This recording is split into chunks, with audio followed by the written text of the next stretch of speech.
নমস্কার বন্ধুরা, চলে এসেছি আরো একটা রেসিপি নিয়ে আজকে। আজকের রেসিপিটা একদম অন্যরকম হবে। আজকে আমি নিয়ে চলে এসেছি মাছের তেল ঝাল আর পুঁই মিটুলি চচ্চড়ি শীতকালীন সবজি দিয়ে। চলো দেখে নিই কি কি লাগছে এর জন্য। দেখো, প্রথমেই লাগছে পুঁই মিটুলি। এছাড়া আমি এখানে সিলভার কাপ মাছ রেখেছি, বেশ কয়েক টুকরো মাছ। লাগছে সবজির মধ্যে আলু, বেগুন, শিম, ওলকপি। মশলার মধ্যে লঙ্কা গুঁড়ো, হলুদ গুঁড়ো, জিরে গুঁড়ো, ধনে গুঁড়ো, লবণ। এছাড়া লাগছে আদা বাটা, রসুন বাটা, সর্ষে বাটা, পাঁচফোড়ন, সর্ষের তেল, কুচানো পেঁয়াজ, কুচানো টমেটো, কাঁচা লঙ্কা, টক দই, চিংড়ি মাছ আর ধনেপাতা। আর হ্যাঁ, এখানে যেটা নেই সেটা হচ্ছে একটু চিনি। একটু চিনি লাগবে চচ্চড়িটার জন্য, আমি এখানে সেটা দেখানো হয়নি। ঠিক আছে, চলো এবার দেখে নিই কিভাবে তৈরি করছি। দেখো, উনুন জ্বালিয়ে কড়াইটা বসিয়ে দিয়ে তার মধ্যে আমি বেশ কিছুটা পরিমাণে সর্ষের তেল দিয়ে দিলাম। সর্ষের তেল দিয়ে সর্ষের তেলটা গরম হতে হতে আমি এদিকে মাছগুলোর মধ্যে হলুদ আর লবণ মাখিয়ে নেব। তো আমি আগেই বলেছিলাম এখানে সিলভার কাপ মাছ নিয়েছি। তোমরা চাইলে যে যে ধরনের ইচ্ছা মাছ নিতে পারো, তবে এখানে আমি যে সিলভার কাপ মাছটা নিয়েছি না, মাছটার সাইজ কিন্তু বিশাল বড়, জাস্ট খুবই বড়। তো দেখতে পাচ্ছ, বড় বড় পিস করে কাটা এই মাছগুলোকে আমরা এবার ভেজে নেব। তেল আমাদের একদম গরম হয়ে গিয়েছে, দেখতে পাচ্ছ তেল থেকে ধোঁয়া বার হচ্ছে। এবারে কড়াইয়ের মধ্যে মাছগুলো একে একে দিয়ে ভেজে নেব। আমি এবার খুন্তির সাহায্যে মাছগুলো দিয়ে দিচ্ছি, হাত দিতে লাগে না মাছের মধ্যে। নুন হলুদ মাখানো হয়ে গিয়েছে। চলো মাছগুলোকে এবারে ভালো করে উল্টে পাল্টে লাল লাল করে ভেজে নিই। এক পিঠ হয়ে গেছে মাছটা, আমি একটু মাছটাকে উল্টে দিচ্ছি আস্তে আস্তে। দেখো, সব মাছ কটা এইভাবে আস্তে আস্তে উল্টে নেব। মাছগুলো উল্টে পাল্টে দিয়েছি। এইভাবে উল্টে পাল্টে কিছুক্ষণ ধরে আমরা লাল লাল করে ভেজে নিলে আমাদের মাছ ভাজা কমপ্লিট হয়ে যাবে। এই মাছের ঝালটা কিন্তু বন্ধুরা অসাধারণ খেতে লাগে। দেখছো, মাছ ভাজা আমাদের হয়ে গিয়েছে। চলো এবারে এই মাছগুলোকে কড়াই থেকে একে একে নামিয়ে নিই। দেখো, দেখছো এই মাছটা না কড়াই থেকে ওঠার কোনো ইচ্ছাই নেই, বুঝতে পারছে। এবারে কড়াই থেকে তুলে নিয়ে মাছের ঝাল করে সোজা পেটে চালান করে দেবো, ওই জন্য কড়াই থেকে উঠতেই চাইছে না। দেখো, অনেক কষ্টে সব মাছ কটাকে আমি তুলে নিয়েছি। দেখতে পাচ্ছ না, সব মাছগুলো একদম পরিষ্কার করে কড়াই থেকে তুলে নিলাম আমি। দাঁড়াও দাঁড়াও, দেখানো হয়নি তো, দেখিয়ে দিচ্ছি। দেখো, দেখছো মাছ ভাজা কমপ্লিট। এবারে এই যে বেশ কিছুটা আমার তেল ভেজে গেছে, এর মধ্যে আমি চচ্চড়ির জন্য যে চিংড়ি মাছটা দেখিয়েছিলাম ওটাকে ভেজে নেব। আসলে চিংড়ি মাছ তো, তাই নুন হলুদ আলাদা করে মাখাইনি, কড়াইতে দিয়ে আমি হলুদ আর লবণটা দিয়ে দিচ্ছি। ঠিক আছে, এবারে এটাকে ভালো করে ভেজে নেব।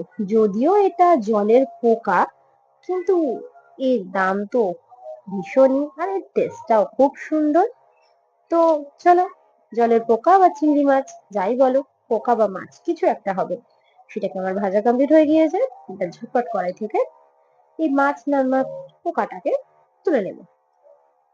দেখতে পাচ্ছ, এই মাছ নামক পোকাটা আমার বেশ সুন্দর করে ভাজা হয়ে গিয়েছে।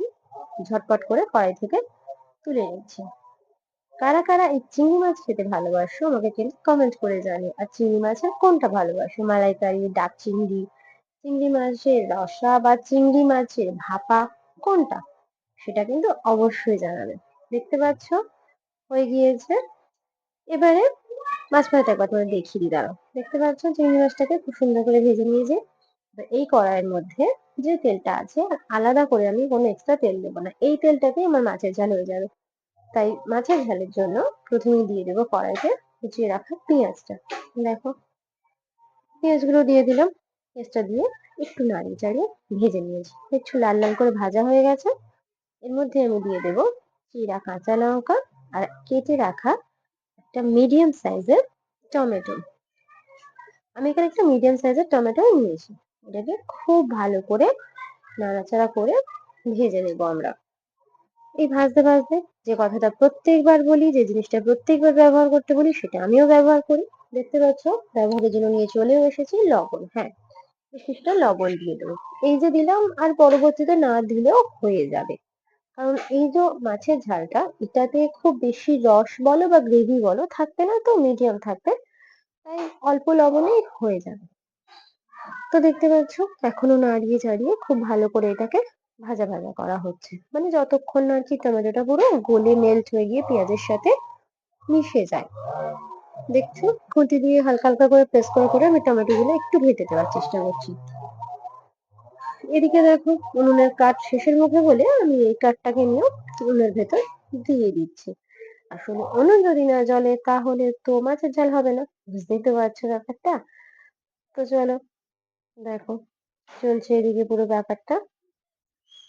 আসলে আমি ওদিকে দেখছিলাম আমার ছেলে ভীষণ দুষ্টু, মানে কখনো এখানে কখনো সেখানে এরকম ব্যাপার। দেখতে পাচ্ছ বলতে বলতে চলে এসছে আমার সেই দুষ্টু ছেলে।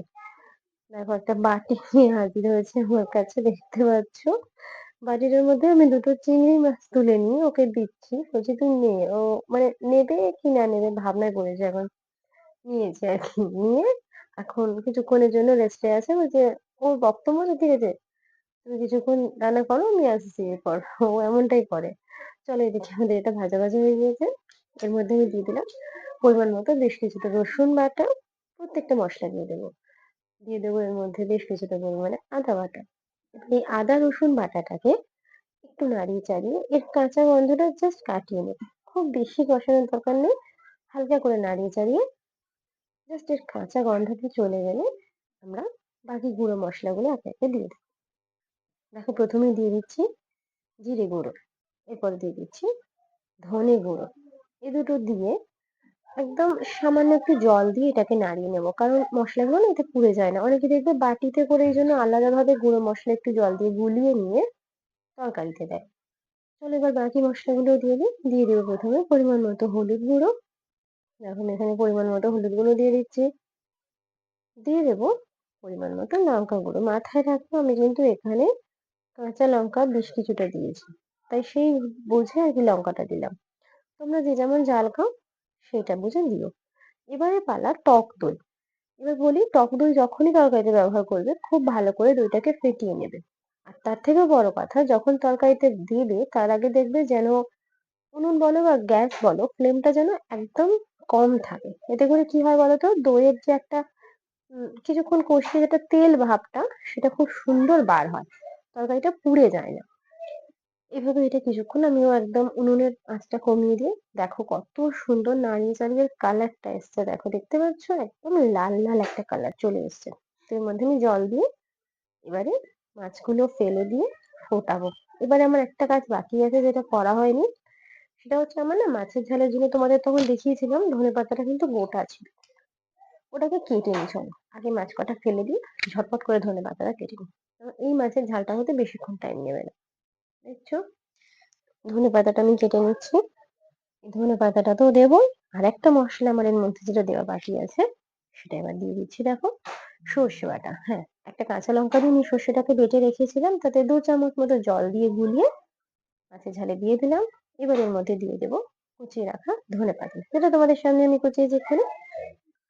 দেখো সবকিছু দিয়ে একটু জাস্ট 2 মিনিট ফুটিয়ে নেবে। এসব কিছুর পরে জাস্ট 2 মিনিট ফুটিয়ে ঝটপট কড়াই থেকে ঢেলে ফেলো। তৈরি হয়ে যাবে তোমাদের পারফেক্ট মাছের ঝাল। এই রেসিপিটা যদি তোমাদের বাড়ির অতিথির সামনে দাও একদম জাস্ট ফাটাফাটি। দেখো কড়াইটারি পরিষ্কার করে নিয়ে আবার চলে এসেছি। তেল দিয়ে দিয়েছি কড়াইতে বেশ কিছুটা। তেল দিয়ে এর মধ্যে আমি দিয়ে দেবো 5 ফোড়ন। তেলটা এখন কিন্তু খুব একটা গরম হয়নি সেটা দেখতেই পাচ্ছ। দিয়ে দিলাম 3টে চিড়ে রাখা কাঁচা লঙ্কা। এই জায়গায় তোমরা শুকনো লঙ্কাও দিতে পারো, আমি কাঁচা লঙ্কাটাই দিলাম। দিয়ে দিলাম কুচানো পেঁয়াজ। এবারে বেশ কিছুক্ষণ এটাকে নাড়িয়ে চাড়িয়ে নেবো আমরা। তো দেখো বন্ধুরা সবজিগুলো আমি দিয়ে দিচ্ছি। এর মধ্যে দিয়ে দিলাম শিম, বেগুন, ওলকপি, আলু। এবার এই প্রত্যেক কটা সবজিকে এর মধ্যে দিয়ে খুব ভালো করে নাড়িয়ে চাড়িয়ে একদম কষিয়ে নিতে হবে। অবশ্যই কিন্তু এই জায়গায় একটু লবণ দিয়ে দিও তোমরা, একদম বেশি করে দিয়ে দিও, পরে আর দিতে লাগবে না। দেখতে পাচ্ছ লবণ দিয়ে আমরা খুব ভালো করে এখানটায় কষিয়ে নিচ্ছি, একদম উল্টিয়ে পাল্টিয়ে যতক্ষণ না সুন্দরভাবে এটা নরম হয়ে যাচ্ছে। এখানে বলি তোমরা চাইলে শিমটা কিন্তু আলাদাভাবে আগে ভেজে নিতে পারো। দেখো আমি এখানে পুঁই মিচুলি যেগুলো কুচিয়ে রেখেছিলাম সেগুলো এখানে দিয়ে দিলাম। আচ্ছা বন্ধুরা, তোমরা এই পুঁই মিঠুলিকে কে কি নামে চেনো আমাকে একটু বলো প্লিজ। কারণ এই পুঁই মিঠুলিকে অনেকে অনেক রকম নামে ডাকে। আমরা এটাকে পুঁই মিঠুলি বলি, অনেক জায়গায় এটাকে ভেটুলি, কেউ বা আবার চিড়ি এরকম ধরনের নামে বলে। তো তোমরা কে কি নামে চেনো আমাকে প্লিজ বলো।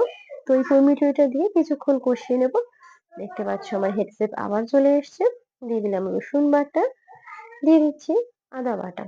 দেখো খুব ভালো করে পর্যবেক্ষণ করছি আমি সব ঠিকঠাক দিচ্ছি কিনা। দিয়ে দিচ্ছি জিরে গুঁড়ো, দিয়ে দিলাম এর মধ্যে আমি ধনে গুঁড়ো, এছাড়া আরো এর মধ্যে আমি দেবো হলুদ গুঁড়ো। সব মশলাগুলো একসাথে আমি দিয়ে দিচ্ছি দেখছো। আর দিয়ে দেবো এর মধ্যে লঙ্কা গুঁড়ো। লঙ্কা গুঁড়োটা একটু পরিমাণ বুঝে দিও, তাই আমি এটা হাত দিয়ে না একটু চামচ দিয়ে দিলাম, কারণ ঝালটা এদিক ওদিক হলে সমস্যা। দেখো মানে আমি মশলাগুলো দেওয়ার পরেই বলছে, মানে ওর এরকম বক্তব্য যে ও রান্না করবে। দেখো দেখতে পাচ্ছ, মানে পুরো একদম ফুল পোস্ট নিয়ে মানে ও রান্না করবে, খুন্তিটা নিয়ে জাস্ট কারাকারি। দেখো কিছুক্ষণের জন্য বুঝিয়ে সুঝিয়ে ওকে বলছে কি যা বাবা, আমি একটু নাড়িয়ে চালিয়ে নিই।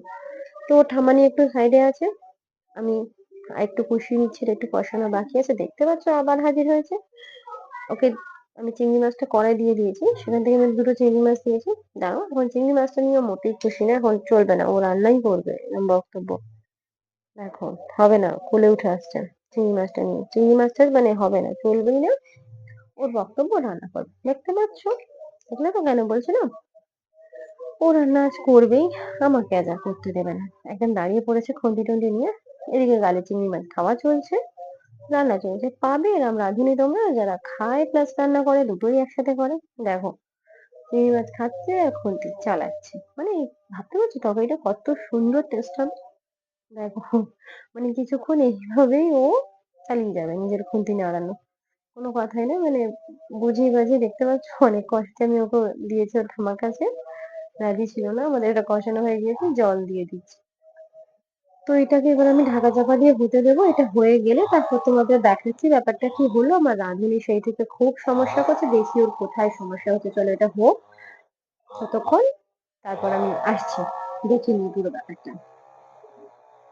তো দেখো দেখতে পাচ্ছ এটা কিন্তু হয়ে গিয়েছে, এটা প্রায় হয়ে গিয়েছে। দেখো একটু হালকা জাস্ট গায়ে রস রস আছে, মানে এটা এই পর্যায়ে নামিয়ে নিলে খেতে বেশ ভালোই লাগবে। আমি আর এর রসটা শুকনো করবো না, এটাকে এবার আমি নামিয়ে নেবো। দেখো খুব সুন্দর সব কিছু সেদ্ধ হয়ে গেছে, মিঠুলি, আলু, ওলকপি, শিম, প্রত্যেকটা জিনিস দেখতে পাচ্ছ, মানে পুরো ঘাটা ঘাটাই। তরকারিটা এরকম একটু ঘাটা হবে। চলো এটাকে নামিয়ে নিই, তোমাদের দেখাচ্ছি মাছের ঝাল আর চচ্চড়িটা কেমন দেখতে হয়েছে।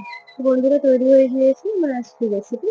দেখতে পাচ্ছ মাছের ঝালটাও রেডি, আর এখানে চচ্চড়িটা রেডি হয়ে গিয়েছে। তো রেসিপি পছন্দ হলে বাড়িতে ট্রাই করো। ট্রাই করে ভালো লাগলে অবশ্যই আমার চ্যানেলে একটা লাইক, কমেন্ট, শেয়ার আর চ্যানেলকে সাবস্ক্রাইব করে দিও বন্ধুরা। আরো ভালো ভালো রেসিপি নিয়ে আসছি পরের ভিডিও। আজকের মতো নমস্কার। দেখতে পাচ্ছ মাছের ঝাল আর কুইমিটুলি চচ্চড়ি। টাটা বন্ধুরা।